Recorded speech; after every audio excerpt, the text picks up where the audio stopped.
உங்களுக்கு வேறு ஆப்ஷனே கிடையாது. தைரியத்தை வளர்த்து கொள்வதை தவிர உங்களுக்கு வேறு ஆப்ஷனே கிடையாது. தைரியம் ஏன் வரமாட்டேங்குதுன்னா, இறைவன் கண்ணுக்கு தெரியல, அதனால் தைரியம் வரமாட்டேங்குது. ஆனால் நீங்கள் இப்போ இதுக்கு தான் ப்ராக்டிஸ் பண்ணணும். கண்ணுக்கே தெரியலனாலும் அவன் தான் கண்ணுக்கு தெரிகிற எல்லாத்தையும் இயக்குறான். கண்ணுக்கு தெரியாத இடங்களிலும் இருப்பதும் அவன் தான், கண்ணுக்கு தெரிந்த இடங்களில் இருப்பதும் அவன் தான். அவனைத்தான் நான் நம்ப வேண்டும்ன்ற தன்மைக்கு எப்போ வரீங்களோ கொஞ்சம் கொஞ்சமாக மனதைரியம் ஜாஸ்தியாகிக்கிட்டே போகும். இது பெரிய சீக்ரெட், சாதாரணமாக எடுத்துக்காதீங்க. உங்கள் தைரியத்தில் தான் உங்களோட ஞானமே இருக்குது. தைரியம் ரொம்ப இருக்கணும், ரொம்ப இருக்கணும். பயந்தவனுக்கு ஒருபோதும் இறைவனின் அனுகிரகம் கிடைக்காது. அப்படி இல்லை அப்படின்னா நீங்கள் தைரியப்படலைனாலும் பரவாயில்ல, வெள்ளந்தியாக இருந்துடணும். வெள்ளந்தியான இருக்கிறதுனா என்ன? ஒரு குழந்தை போல இருந்துடணும், கையை தூக்கிட்டு சரண்டர் ஆயிடணும். ரெண்டுமே பண்ண மாட்டீங்க. கையை தூக்கிட்டு சரண்டர் ஆக மாட்டீங்க, தைரியமாகவும் இருக்க மாட்டீங்க. ஒன்று தைரியமாக போய் ஃபேஸ் பண்ணணும் ஒவ்வொரு பிரச்சனையும். இல்லை என்னால் முடியல இறைவா நீ பார்த்துக்க, நான் அந்த இடத்துக்கு போகிற வரைக்கும் என் வேலை, அங்கே இருக்கிற பிரச்சனைக்கு எனக்கு சம்மந்தம் இல்லை, நீ எதாவது மேஜிக் பண்ணி மாற்றி விட்டுரு, இதுக்கு எனக்கு சம்மந்தம் இல்லை, தைரியமாக போய் அப்ரோச் பண்ணணும். ரெண்டுமே இல்லை, பயந்துக்கிட்டே இருக்கீங்க. பயப்பட பயப்பட உங்களோட செல்கள் புத்துணர்ச்சி ஆகுமா, செத்து போகுமா? பயப்பட பயப்பட உங்களுடைய செல்கள் வளர்ச்சி ஆகுமா, இறந்து போகுமாங்க? which means you are killing your own self in your afraidness. இது கை அல்ல, பல லட்சம் அணுக்கள் ஒன்றாக சேர்ந்ததுனால கை மாதிரி தெரியுது. இது வாய் இல்லை, பல லட்சம் அணுக்கள் ஒன்றாக சேர்ந்ததுனால வாய் மாதிரி தெரியுது. அப்போ உங்கள் உடலே என்னன்னா அணுக்களின் சேர்க்கை தான், ஆட்டம்ஸோட சேர்க்கை. Yes or no? இப்போ மன வருத்தத்தில் இருக்கீங்க, பயத்தில் இருக்கீங்க, ஸ்ட்ரெஸ் டிப்ரெஷனில் இருக்கீங்க, செல்கள் உற்பத்தி ஆகுமா, செல்கள் அழியுமா? அழியும். அப்படின்னா என்ன? சீக்கிரம் சாக போறீங்கன்னு அர்த்தம், சீக்கிரம் வயசாக போகுதுன்னு அர்த்தம். இப்போ உங்கள் வாழ்க்கை வீணாக போனது காரணம் யாரு? நானா நீங்களா? தீதும் நன்றும் பிறர் தர வாரா அப்படின்னு என்ன அர்த்தம்? நல்லதும் உனக்கு நடக்கக்கூடிய நல்லதும் உனக்கு நடக்கக்கூடிய கெட்டதும் இன்னொருத்தம் கொடுத்து வர்றதில்லை ராஜா, அப்படி யோசிக்காத, அது உன் செயல்களினால் விளைவதுதான்றார் கணியன் பூங்குன்றனார். பிறர் கிண்ணா முற்பகல் செய்யின் தமக்கிண்ணா பிற்பகல் தாமே வரும். இன்னொருத்தனுக்கு ஒன்று செஞ்சனா அது பல மடங்கு உனக்கு திருப்பி வரப்போகுதுன்னு அர்த்தம். அது எதுவாக இருந்தாலும் சரி, நல்லது பண்ணுறியா நல்லது வரும், கெட்டது பண்ணுறியா கெட்டது வரும். இது நல்லது கெட்டதெல்லாம் பிரிக்கலாம் முடியாது. நீங்கள் எந்த உணர்வை இந்த பிரபஞ்சத்துக்கு இந்த மக்களுக்கு கொடுக்குறீங்களோ அதே மாதிரியான உணர்வு பல மடங்கு உங்களுக்கு ரிப்பீட் ஆகும். This is called as law of giving. அப்படின்னா என்னங்க? லா ஆஃப் கிவிங்னா என்ன? லா ஆஃப் அட்ராக்ஷன் எல்லாத்துக்கும் தெரியும். ஏன்? அதில் தான் கோடி கோடியாக சம்பாதிக்கிறது அப்படின்னு அத்தனை வீடியோ போட்டிருக்கான். ஒருத்தனாவது லா ஆஃப் கிவிங்கை பற்றி வீடியோ போட்டிருக்கான், நான் போய் சர்ச் பண்ணி பாருங்கள். அப்படி போட்டிருக்கானா அந்த அவனெல்லாம் ஃபாலோ பண்ணுங்க, அது எவனாக இருந்தாலும் சரி. அவ்வளவு தெளிவு சொல்லியிருப்பாங்க அதில். லா ஆஃப் கிவிங் அப்படின்னா என்ன? அப்படின்னா கொடுக்கும் விதின்னு அர்த்தம்.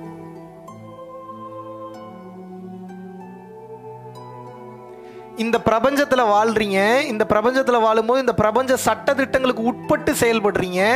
இந்த பிரபஞ்ச சட்டதிட்டங்களுக்கு உட்பட்டு செயல்படும் போது பிரபஞ்சம் எப்படி இயங்குதோ அந்த ப்ளூ பிரிண்ட்டை தெரிஞ்சுக்கணும் நீங்கள். இல்லாட்டினா தோத்துருவீங்க, அவ்வளோதானே. கபடி விளையாடுறீங்க, கபடினா என்னன்னு தெரியணுமா தெரியக்கூடாதா? ரூல்ஸ் அண்ட் ரெகுலேஷன் தெரியாமல் எப்படி கபடி விளையாடுவீங்க?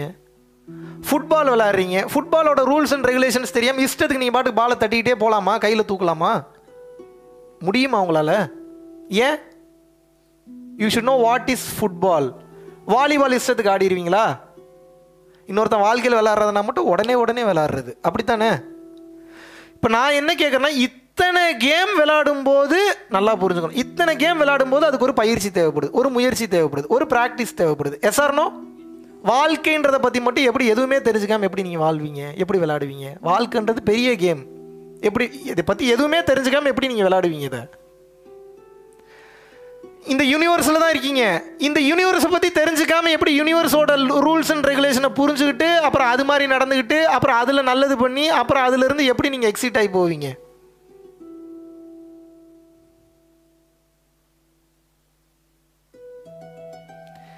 இந்த ஹாலுக்கு வர்றதுக்கு ஒரு என்ட்ரன்ஸ் இருக்குது, என்ட்ரன்ஸ் எங்கே இருக்குன்னே தெரில, எப்படி வெளியே போவீங்க? இப்போ நீங்கள் வெளியே போகிறீங்க, டோர் இல்லை, என்ன பண்ணுவீங்க? ஃபோனையும் பிடிங்கி வச்சுட்டோம், ஒன்றும் பண்ண முடியாது. நாங்கள் ரொம்ப மோசமானவனுங்க தெரியும்ல, என்னென்ன உள்ளுக்குள்ளே உங்களுக்கு என்னென்ன படிக்க போகிறோம் நீ கண்டுபிடிக்கவே முடியாது.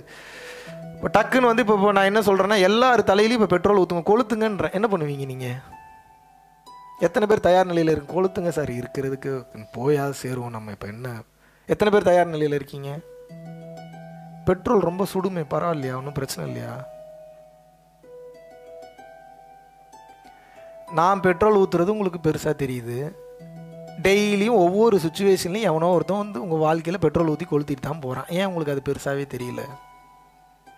புரிதல் இல்லை. புரிதல் இல்லாத காரணத்தினால் வாழ்க்கை கடினமாக தெரிகிறது. புரிந்து கொண்டவனுக்கு வாழ்க்கை எளிமையாக தெரியும்.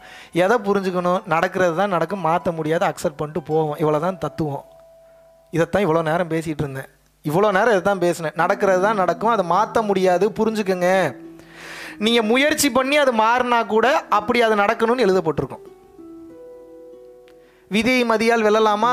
ஆம், விதியை மதியால் வெல்லலாம். அப்படிங்களா? அப்போ விதியை மதியால் வெல்ல முடியுமா? முட்டா பயிலே, நீ விதியை மதியால் வெல்வாய் என்பதே உனக்கு விதிக்கப்பட்ட விதி தான். இதுக்கு என்ன சொல்லுவீங்க?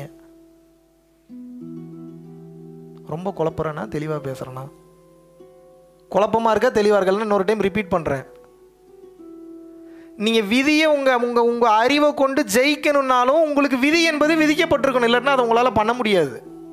ஆக மொத்தம் தற்சுதந்திரம் பாதி வேலை செய்யுது. ஆனால் அந்த தற்சுதந்திரத்தில் நீங்கள் நல்ல வழியில் போகணுன்றதும் இறைவனால் விதிக்கப்பட்ட மறைமுக விதியாக இருக்கும். அது உங்களுக்கு தெரியாது.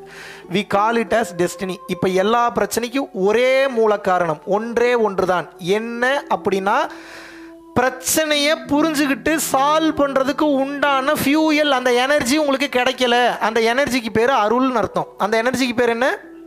அருள் சேர்ந்துருச்சுன்னா பிரச்சனைலாம் தானாக போயிடும்.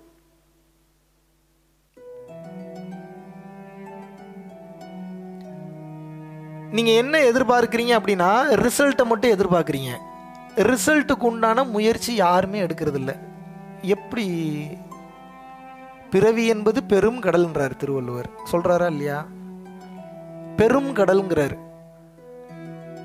இப்போ நான் என்ன கேட்குறேன்னா, இப்போ ஸ்ரீலங்காவில் இந்த கொலம்போல இருக்கக்கூடிய இந்த கடலில் நீச்சல் அடித்து அமெரிக்கா போய் எந்திரிச்சிருவீங்களா நீங்கள்? அவ்வளோ பெரிய திறமைசாலி யாராவது இருக்கீங்களா? கப்பல் கிடையாது, போட்டு கிடையாது, எதுவும் கிடையாது. நீங்கள் என்ன பண்ணணும்? இங்கே முங்கி எந்திரிக்கிறீங்கன்னா வெளி நீச்சல் போடுங்க, உள் நீச்சல் போடுங்க, சொர்க்கு போடுங்க, பேக் நீச்சலில் போங்க, பேக் டைவில் எதில் வேணால் போங்க. ஆனால் உங்களுக்கு நோ சப்போர்ட். அமெரிக்கா போய் எந்திரிக்க முடியுமா? அப்போ கடல் எவ்வளோ பெருசு? பிறவியை அப்படி மீன் பண்ணுறாரு திருவள்ளுவர். பிறவி பெருங்கடல்ங்கிறார். கடல்னு சொல்ல, பிறவி பெரும் கடல்ங்கிறார், ஓஷன்றார். அவர் சீன் சொல்லல, அது என்னன்னு சொல்றாரு? சமுத்திரம்ங்கிறாரு. பிறவி பெருங்கடல், நீந்துவர் நீந்தார் இறைவனடி சேராதார். பிறவி எனும் இந்த பெரும் கடலை எவன் நீந்த ஆரம்பிக்கிறானோ அவன் தான் தப்பிப்பான். மற்றவன் அடுத்த பிறவிக்கு நிச்சயமாக எடுப்பான். நீந்தாதவன் அடுத்த பிறவி எடுப்பான். நீந்தியவன் பிறவி இல்லாத பெருவாழ்வை அடைந்து விடுகிறான். காசு பணத்திலேயே மாட்டிட்டு முழிக்காதீங்க, பெரிய லாக். உங்களை நான் பணம் சம்பாதிக்க வேணான்னு சொல்ல, இன்னும் 100 கோடி சம்பாதிங்க, 500 கோடி சம்பாதிங்க, பட் கூடவே சேர்த்து அருளையும் சேர்த்து சம்பாதிச்சிருங்க.